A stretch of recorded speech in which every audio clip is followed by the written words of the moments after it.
Positive motivation is that you go to work because you like your friends at work, you like the atmosphere there, you meet your girlfriend there, right? And the example of negative motivation is you go to work because otherwise you will become poor, because otherwise you will not be able to pay your loan, because otherwise you will not be able to meet your daily needs. Now, second type of motivation is basic versus learned. The basic motivation is instinctive motivation. Motivation for instinctive motives like hunger, thirst. You do not get these by outside. It's these kind of motives arouse within your inside. You feel hungry, that is normal. You feel thirsty, that is normal, right? And similarly, on the other side, the learned motivation is which you learn over a period of time. That is, you learn about that, okay, recognition is important, achievement is important, I need to achieve these motives, right? And the third type of motivation is extrinsic versus intrinsic. The intrinsic motivation is something which comes from inside, which gives you internal satisfaction, like sense of achievement, curiosity, interest in something, pride in something. But the extrinsic motivation is something outside. It is something for materialistic things like money, grades, praise. It might not give you internal achievement, internal satisfaction. Okay, got it? So now there are two types of motivational theories. The first one is we call it content-based theories. The second one is process-based theories. The content-based theories assume that people have set of needs, and those needs motivate them to come into action. The process-based theories employ a much complex process, which says that employees or individuals select their goals and may make a lot of calculations to achieve those goals, and the process of them being motivated to achieve those goals is a very complex process which takes into account various things. So the content-based theories means basically what motivates people, and that is needs, which needs motivates them. The process-based theories means how does people get motivated. And the content-based theories are also called humanistic approach to motivation theories. Now, since there are a lot of theories, in this video we shall only discuss some of the content-based theories. We shall not discuss any of the process-based theories. That shall be discussed in a separate video altogether. So, content-based theories are based on this principle that individual has needs. When the needs are unmet, they create tension in the minds of the individual, and individuals then try to satisfy those needs to reduce the tension. Very simple principle. If you have a need that you are feeling thirsty, it will create tension in your mind. It will make you frustrated unless and until you get water, and then you will try to satisfy that need. You will try to get unfrustrated. You will try to reduce your tension by drinking water. It's very simple, right? Now, what are the implications of content-based theories? For a manager, the content-based theories means that manager has to understand the different needs of different people and act accordingly. For example, there is an employee who is hell-bent on getting a car. He always says he wants to buy a car. So the motivation for such an employee would be a salary hike so that he can go and buy a car. Let's see an alternate example. Suppose there is an employee who likes to have challenging work. So for him, challenging work is more important than money. For such an employee, the motivation would be to give him a challenging project in which he learns a lot, in which he gets challenged a lot. Now, these are the list of content-based theories which are very popular or unpopular. We are covering every theory here. So the content-based theories are, first is Maslow's motivation theory, very famous. Adolphus' hierarchy of motivational needs, again very famous. Then Maclelland's theory of needs, Herzberg's two-factor theory or dual-factor theory, very, very important and very, very famous theory. Then McGregor's theory X and theory Y. We will also discuss about theory Z, which is not listed here. Then the last theory is instinctive theory of motivation. So there are a hell lot of theories under content theories alone. Remember, there are process theories which we will discuss in a separate video. But again, we cannot discuss all these theories in this video because that will make the length very big. So what we plan to do is we will discuss these three theories in this video, and rest shall be discussed in a separate video. Okay.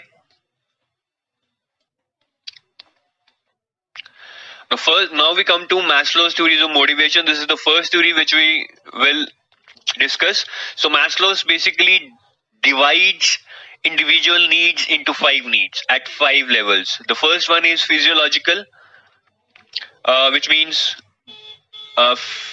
needs such as water, food, sleep, warmth, exercise, very basic needs of an individual which needs to be fulfilled.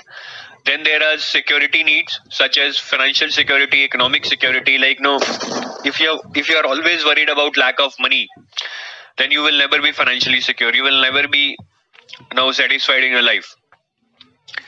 The third one is social belonging. So social belonging means your need to be accepted as a part of a group, to have friends, right? To be social.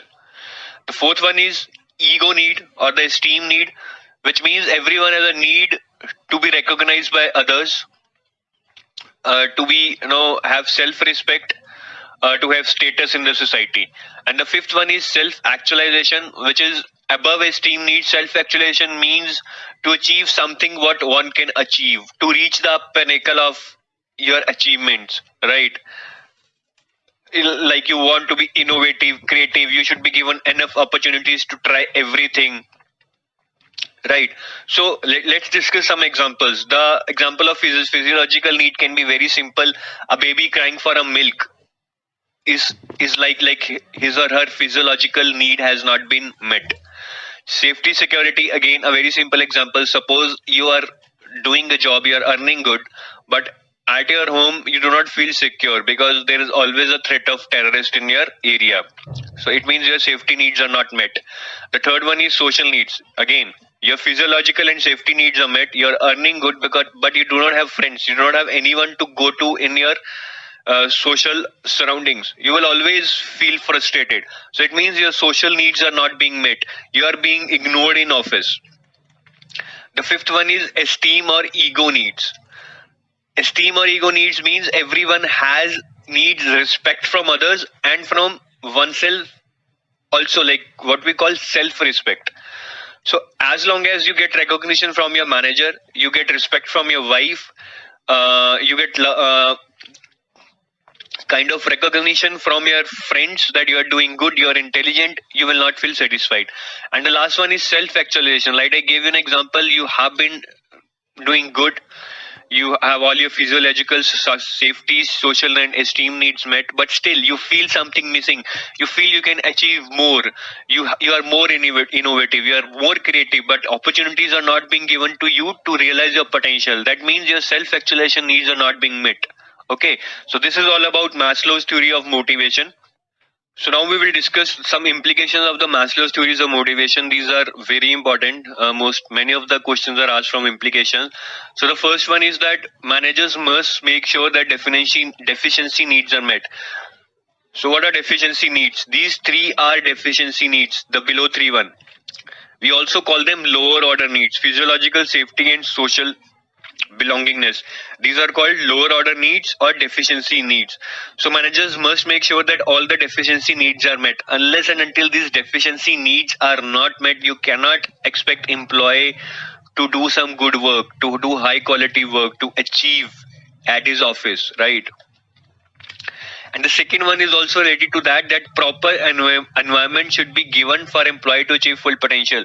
So it's okay if manager is taking care of these deficiency needs, but unless and until he gives a good environment to the employee to realize his potential, that giving him freedom to try out his innovation, to try out his creativity, giving him some confidence, giving him some challenging work. Unless and until manager does not give such an environment, employee will not be able to fulfill his or her potential to the fullest. So now we shall discuss about some of the criticism of Maslow's theories of motivation. So the first one is wrong order of needs. So some people feel that in a collectivist society, social belongingness holds much more importance than self-actualization, because there you belong to your need to belong to a group is much more than your need to achieve self-actualization. So that is the first criticism. The second criticism is the position of sex at the lowest level. Maslow has placed sex as a physiological need, but some people feel that a sex as a emotional connect. Uh, it is concerned with your social belongingness. So they feel that sex should be placed here instead of it being placed here. Let's discuss a concept check. Suppose there is a Ram who is a manager. He has employed Sham. Sham performance has degraded recently, but otherwise he is a very hardworking and intelligent guy. And Sham is having a lot of back pain. Now when Ram talked to Sham, he came to know that Sham has a back pain, and he came to know about the reason that due to his back pain he is not able to perform well, and that's why his performance is degrading. Now what shall Ram, that is a person here who is Sham's manager, Ram who is Sham's manager, he is Ram, what shall he do in such a circumstance? Here are your options on your screen. The first option is that he should increase the salary of a person, that is Sham, so that he feels motivated. Maybe let's see other options. Ram should take Sham to the yoga instructor for resolving his back pain. The third option is take him to another person having back pain so that he feels he belongs to a group. The option D is assign him more difficult tasks so that he is preoccupied and does not have time to think about trivial back pain. And option is none of the above. So the option D I think is wrong because nowhere it's mentioned that it's a trivial back pain. So anyways, that option D is wrong. Now if we apply the Maslow's concept, as per him, the back pain is a physiological need, and his need that of belonging to a group, that if Ram takes him to a person having another back pain so that he feels belonging to a group, will be a social belongingness need. But yes, I mean in option C, meeting other people who is having the same problem helps. But social belongingness does not mean this, right? It means on a much holistic level that you need to be active in the society, whether you have a back pain or not. And moreover, as per Maslow, the physiological need, that is the back pain, must be fulfilled first. That is the lower order need must be fulfilled first before you think of higher order need, or before a person can satisfy his higher order need. So clearly the answer should be B. That is, the lower order physiological need of back pain needs to be satisfied first or resolved first, and that's why Ram should take Sham to the yoga instructor. Okay. Now we move to the second theory, which is Adlerfer's hierarchy of needs. This is also in relation to what Maslow has propagated. So Adlerfer on the same line has propagated that instead of 5 level of needs, there are 3 level of needs. They are existence, relatedness, and growth. But they are more or less related to what Maslow says, though there are some differences which we'll discuss later.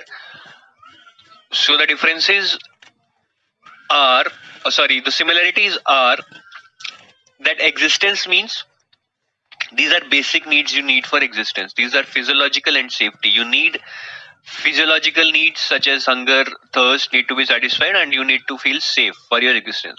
Then there is relatedness needs. That is the same as belongingness as per Maslow. That is, you need to have social activism in yourself. You need to belong to a group. You need to be related to a group to achieve higher in your life.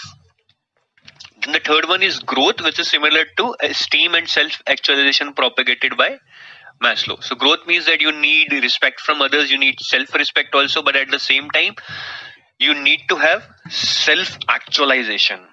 That is, you need to achieve what you can achieve. Now we will try to do a comparison between Adlerfer and Maslow's theories. We will try to see what are the differences because both of them seems to sound the same. So as per Adlerfer, there are 3 needs. Adlerfer says that it's not necessary that your lower order needs must be satisfied first, and then only you can move on to higher level needs.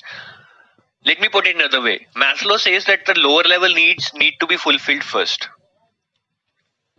Okay, that is your physiological needs need to be fulfilled first, then only you can move to higher order, that is safety needs. Unless until your physiological needs are not met, you will never feel that your safety needs are being fulfilled, or you will never try to fulfill those safety needs.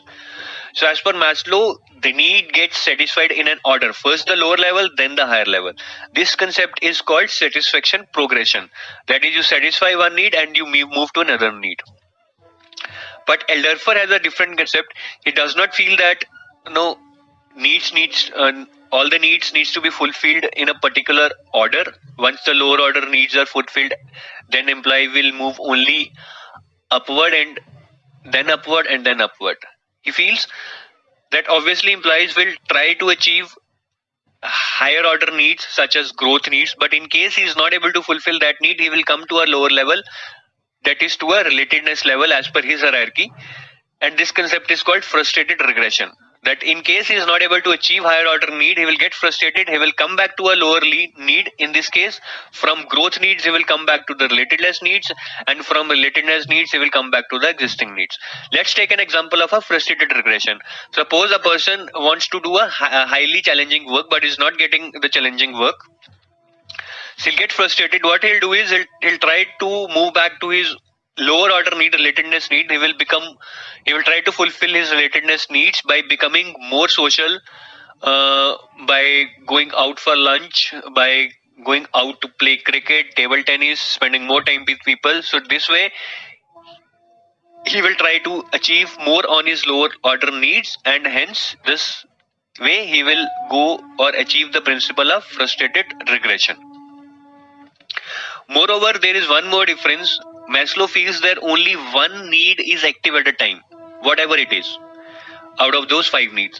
But Eldorfer feels that there can be more than one need active at one time at different levels. Like a person might also feeling the need to satisfy growth needs, or having the urge to filling the related needs at the same time.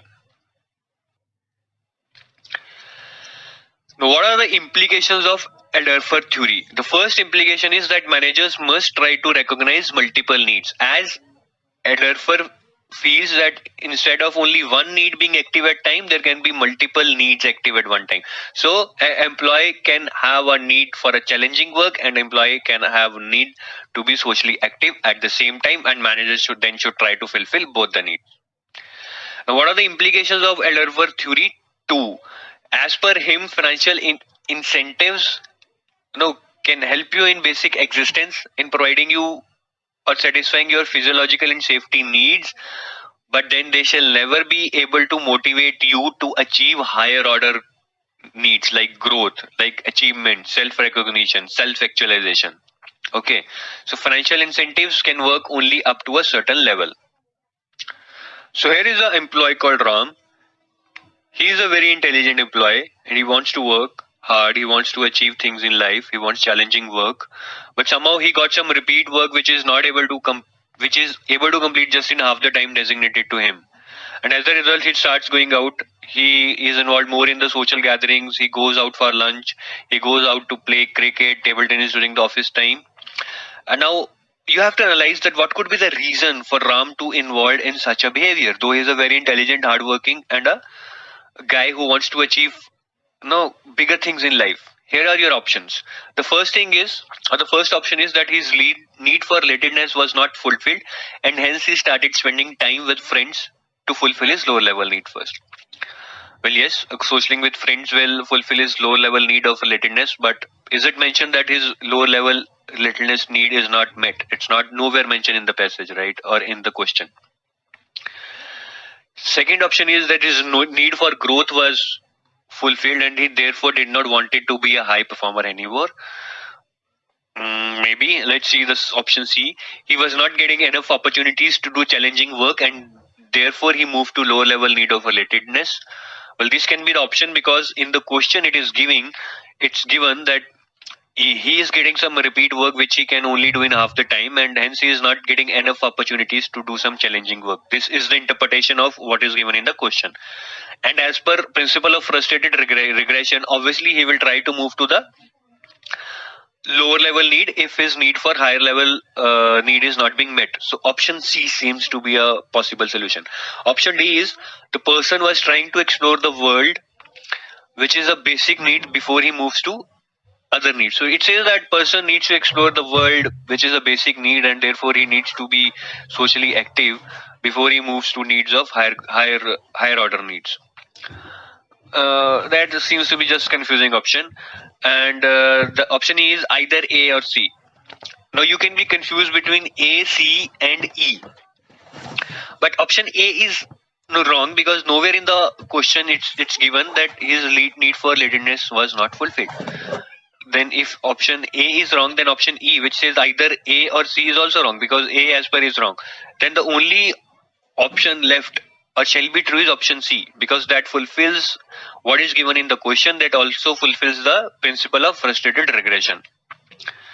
So your answer would be C, right? So guys, these kind of concept checks should really help you to learn to apply the concepts that what we have been repeatedly saying. Now we move to the last theory, which is McClelland's theory of needs, which we would be discussing in this video. As per McClelland's theory of needs, there are three needs. First is need for achievement, which is drive to excel, to achieve something in life, to do challenging tasks. The second is need for power, to control others, to influence others. The third is need for affiliation, which is you want your co-workers to be your friends, you want to be in good relation, you want a corporate environment. Let's discuss further on each of these needs as per McClelland's. Need for achievement means you need challenging work, you need regular feedback, you avoid high risk and low risk situations. Avoid high risk situations because that makes a situation clearly uncertain. You are not sure whether you will achieve what you want to achieve. Low risk situations you will avoid because it will not really satisfying if you achieve something by putting only very lesser amount of effort, because you are achiever, you want a complex task assigned to you. Now what does need for affiliation means? It means you are interested in teamwork, you are interested in collaboration over competition, and you do not like uncertainty, you want reduced uncertainty. So on a whole, these are the keywords that you need to remember, because a lot of questions are asked or based on keywords to make the questions confusing. So remember these keywords. If in any of the options in the exam you see these keywords, just mark those options. And the third one is need for influence. The need for influence means you need to control others. You need, or you have high value for discipline. You avoid high risk and low risk situations. I think it's almost everywhere. And you like to have group goals which you want to achieve by influencing the group. Now, if somebody asks you what is good for a group, need for affiliation or need for influence, see, working in a group is good for a people for need for affiliation, because they want to work in a good team environment. But if the question is which kind of need would be good to achieve goals assigned to the group, then need for influence should come, because an individual who has need for affiliation can work in a group, but he cannot make sure that group goals are achieved. That can be done only by need for influence, one who can control and direct others, right?